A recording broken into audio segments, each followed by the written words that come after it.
The impetus for centralization is the need to control things.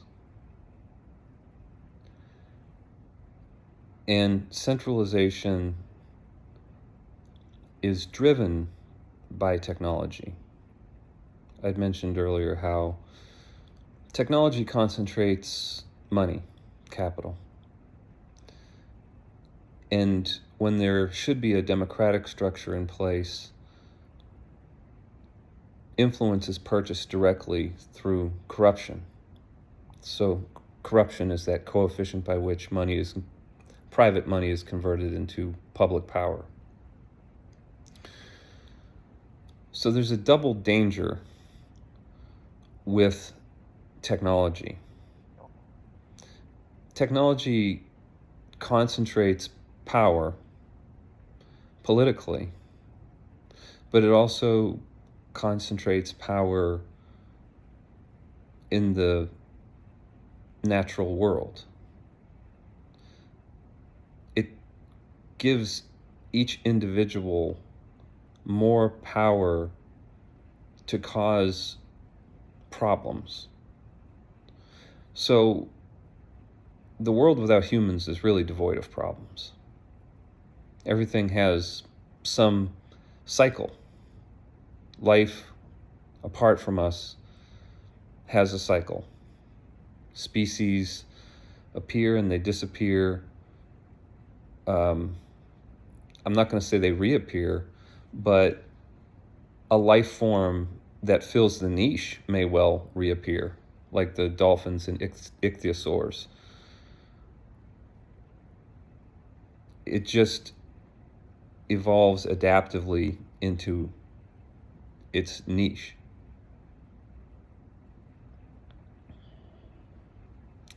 But human beings see problems. There's some original problem that we saw. And that problem was death. And so we did everything we could to mitigate that. But then we found ways that go beyond those of animals. So we found ways to actually rearrange the ingredients of things, atoms and such.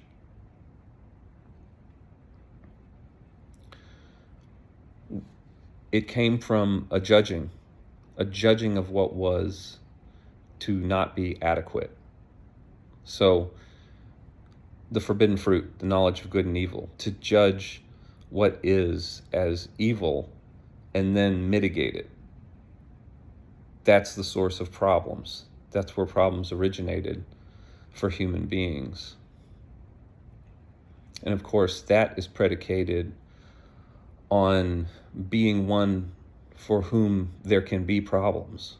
So the ignorance of body identification. So the problems that come from the knowledge of good and evil are predicated on the identification with thought and form.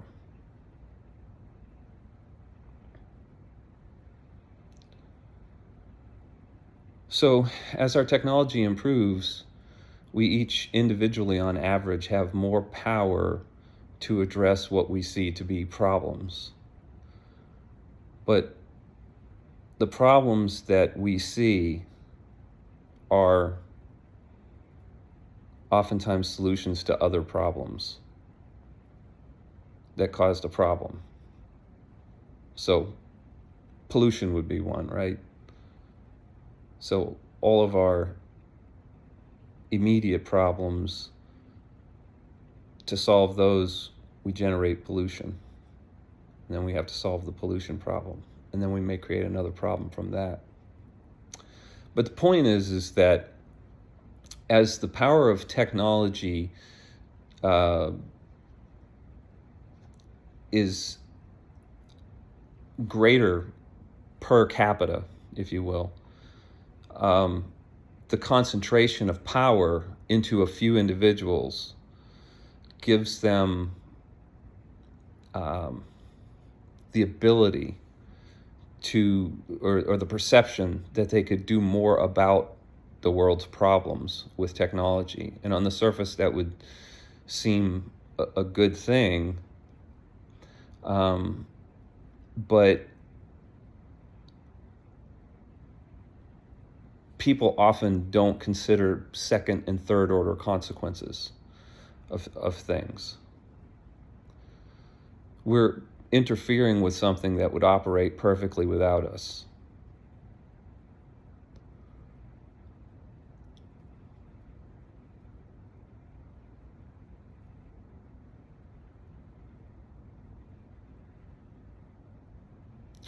So anyway, the problem of concentration of power, corruption, and the efficacy of technology, its ability to actually impact the natural world, being greater per person, just means that, it would take fewer people to create, for example, a dangerous pathogen, right? It wouldn't take as much in resources to do that because of the technology. So it's like an age of supervillains. Supervillains, they want good for themselves, and there might be certain spillover of that good. They may have good intentions. They may think they're good people. But their limited perspective can't serve everyone. It's going to leave somebody out or take away from somebody else in some way, or impose upon somebody. If that individual isn't producing what they're taking, then it's like a zero-sum game where what they take comes at the expense of someone else. So yeah, supervillains, they think they're good. And I think that powerful people and philanthropists and people who really,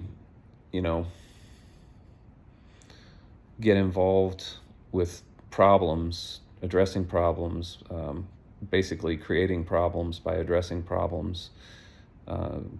It's all human history. I'm not just like indicting people who are alive. It's just we create our problems by addressing problems, and our ability to do that is increasing at the pace of technology. So we can expect more man-made problems coming.